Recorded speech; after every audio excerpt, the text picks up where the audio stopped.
Señoritas, señores de la Unidad Educativa José Mejía del Valle, del Bachillerato General Unificado de primero de bachillerato y de segundo. Tengan cada uno de ustedes un cordial saludo de mi parte, esperando que se encuentren muy bien en sus hogares, resguardados y siguiendo las normativas que impone el COE nacional, el lavado constante de manos, la mascarilla. Por favor, señoras y señoritas estudiantes, su salud es lo más importante, su salud y también la de sus familiares más cercanos. En este momento yo voy a proceder a socializar el plan educativo COVID-19 que tienen relación con mi asignatura, en lo que tiene que ver con el área en la que yo imparto clases. Y pues sí, nos vamos a ir a la parte final, casi al último.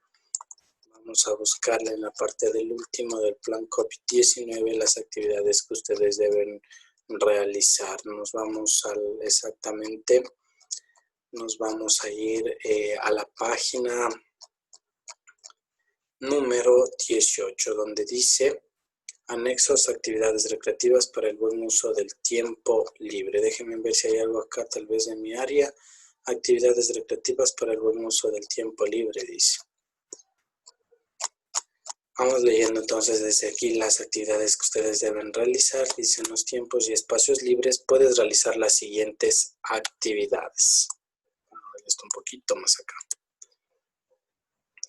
Leer un libro, un cuento o poema en compañía de tu familia.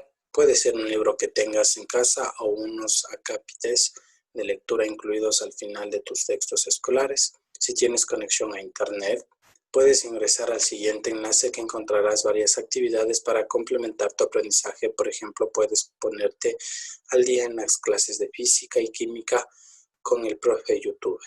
Aquí ustedes encuentran este enlace a YouTube, donde ustedes pueden encontrar clases de física y química que tal vez se les haga un poco complejo el entendimiento simplemente así. Entonces ustedes pueden acceder. También puedes crear tus propios juegos en el hogar. Tu creatividad es lo más importante y la mejor forma de aprender es a través del juego. Si quieres, pregúntale a alguien de tu familia sobre los juegos que disfrutaba cuando era niña o niño. Pídele que te enseñe alguno que se puede realizar en casa. El Ministerio de Educación ha creado el programa Aprender la Tele. Para tus aprendizajes y entretenimiento se transmite todos los días entre las 15 horas y las 16 horas. Puedes elegir un día de la semana para mirarlo con tu familia.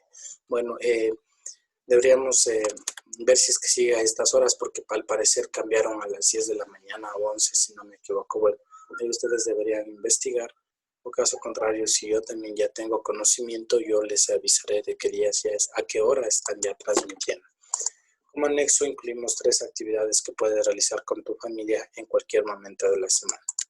Conmigo van a socializar el primer anexo. Dice, actividades recreativas para el buen uso del tiempo libre. Vamos a fomentar la lectura. ¿Y en base a qué vamos a fomentar la lectura? Pues a las guerras. A la Primera Guerra Mundial, a la Segunda Guerra Mundial, a la Guerra Fría, pero también nos remontaremos a Grecia Antigua, pero esta vez entablando en un rol específico. Ya no vamos a hablar de en sí en las guerras en las que siempre se va a hablar del hombre. Ahora vamos a ver qué rol tenían las mujeres. Y dice, ¿no? Lee el siguiente texto y realiza la actividad planteada. La guerra no tiene rostro de mujer. Esto lo dice Svetlana Alexievich, no sé si lo estoy pronunciando bien. Según los estudios históricos, desde cuando las mujeres han formado parte de los ejércitos profesionales, ya en el siglo IV a.C., en Atenas y Esparta, las mujeres participaban en las guerras griegas. En épocas posteriores también formaron parte de las tropas de Alejandro Magno. El historiador ruso Nikolai Kharamsky escribió sobre nuestros antepasados. En ciertas ocasiones las esclavas se unían valientemente a sus padres y esposos durante las guerras, por ejemplo, durante el asedio de Constantinopla en el año 626. Los griegos descubrieron muchos cadáveres de mujeres entre los esclavos caídos en combate. Además, una madre al educar a sus hijos siempre les prepara para que fueran guerreros. Sí, bueno, voy a proceder a explicar esto un poquito. Como ya hemos visto en Grecia, es una civilización que estaba dividida por ciudades-estados conocidos con el nombre de polis. ¿Y por qué eran divididos así? Porque cada ciudad-estado o cada polis podía tener su propia forma de gobierno. Y es ahí, ¿no?, lo que tenemos la diferencia. Por ejemplo, donde aparece por primera vez la democracia va a ser en Atenas. Y en cambio en Esparta tenían otra forma de gobierno. Pero aquí, lo que estamos hablando de las mujeres, ¿no es cierto?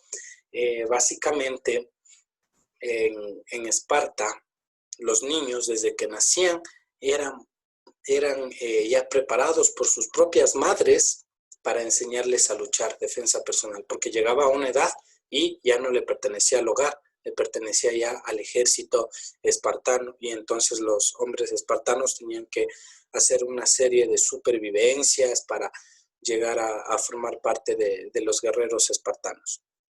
Les recomiendo ver la película 300, es una muy buena una muy buena película que habla de las guerras médicas que sucedió en la realidad. Y ahí ustedes van a encontrar cuál es el rol del rey, que por más que ser rey, él no tenía la decisión, ya que era una forma de gobierno aristocrática, tenía que consultarlo con el oráculo, con la asamblea, y si es que ellos le permitían, le autorizaban cualquier actividad que tenga que hacerla, pues lo hacía. Tenemos entonces aquí a las mujeres que vestían con ropa súper cómoda, ropa pequeña, que les permitía ser ligeras, ropa ligera.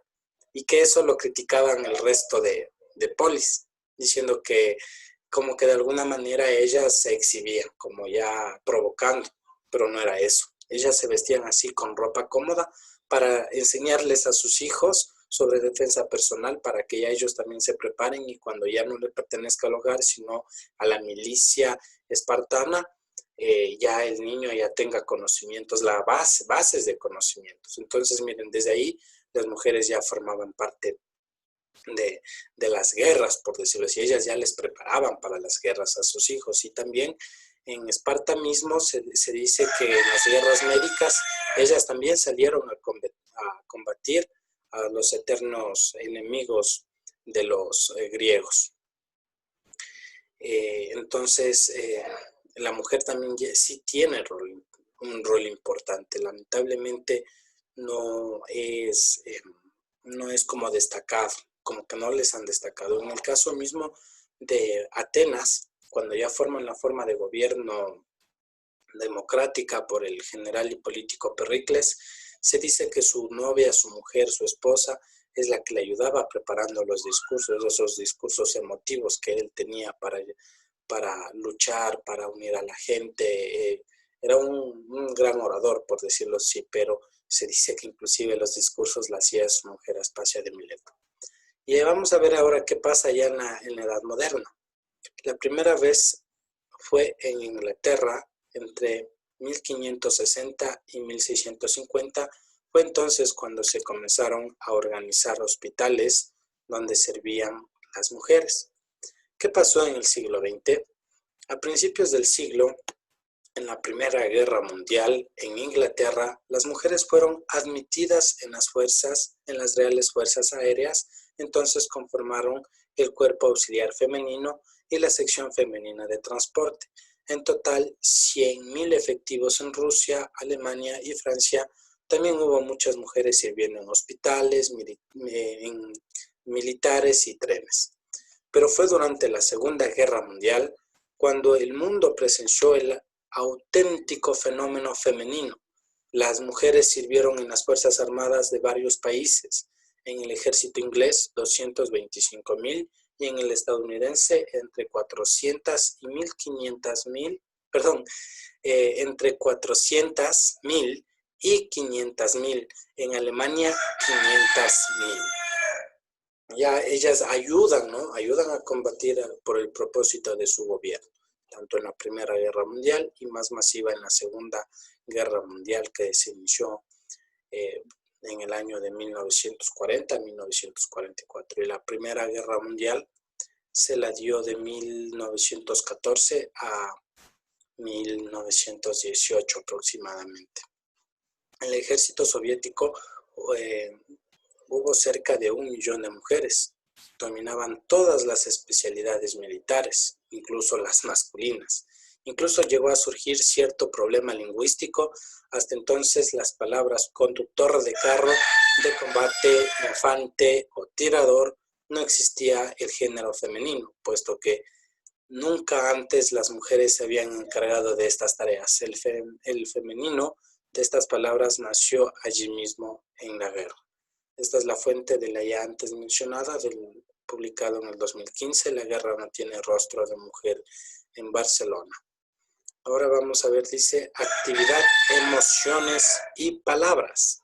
Dice, ¿qué sentiste al leer este texto? Escribe 3 palabras que resumen tus sentimientos sobre el texto de Svetlana Alexievich. Luego inventa una historia que tenga como objetivo producir emociones similares a las que sentiste durante la lectura. Es decir, usted va a formarse su propio personaje y se va a involucrar ya sea en la Primera Guerra Mundial, en la Segunda Guerra Mundial o en la época de Atenas y Esparta, y va a tratar de imaginarse cómo sería usted en esa guerra, y usted va a ser ese protagonista de su propia película imaginada que después usted lo va a escribir.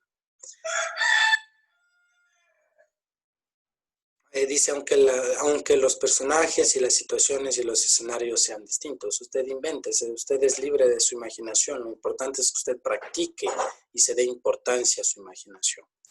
Dice, encuentra la lectura del texto escolar de historia de segundo curso.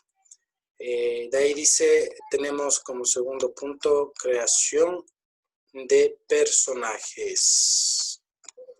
Bueno, este de aquí ya le corresponde a otra compañera o compañero, no recuerdo quién está a cargo.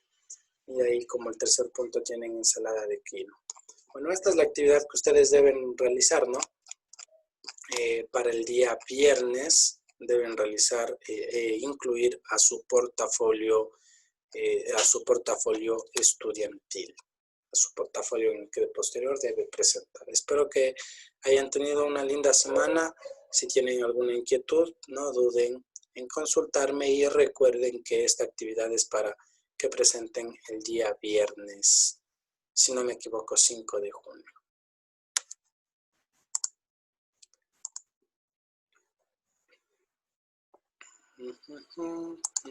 ¿Cómo bloqueo esto?